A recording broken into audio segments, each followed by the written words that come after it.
যুক্তরাষ্ট্র ও ইসরায়েলি হামলায় প্রাণ হারিয়েছেন দেশটির সর্বোচ্চ নেতা আয়াতুল্লাহ আলী খামেনি। নিজ প্রাসাদেই তাকে হত্যা করা হয়। কিন্তু সেই সময় খামেনির অবস্থান কিভাবে জেনেছিল প্রতিপক্ষ, কিংবা হামলার আশঙ্কা জেনেও কেনই বা প্রকাশ্যে ছিলেন এই নেতা?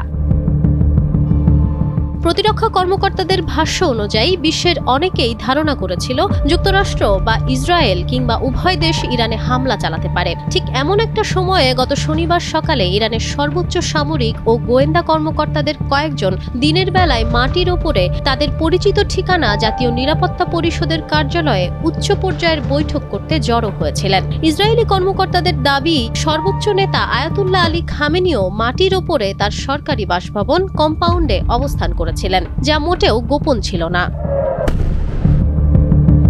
ইসরায়েলি প্রতিরক্ষা কর্মকর্তারা বলছেন, শনিবার স্থানীয় সময় সকাল 9:40 ওইসব নেতা কোথায় থাকবেন যুক্তরাষ্ট্র ও ইসরায়েলের গোয়েন্দারা সেটা কিভাবে জানলেন তা এখনও স্পষ্ট নয়। তবে ওই তথ্য ও ইরান থেকে সংগৃহীত অন্যান্য সংবেদনশীল গোয়েন্দা তথ্য কাজে লাগিয়ে দুই দেশ 3 দফা হামলা চালায়। এতে ইরানের উচ্চ পর্যায়ের সামরিক ও বেসামরিক নেতৃত্ব ব্যাপক ক্ষয়ক্ষতির শিকার হয়। দ্রুতই তাদের বিমান প্রতিরক্ষা ব্যবস্থাও বিপর্যস্ত হয়।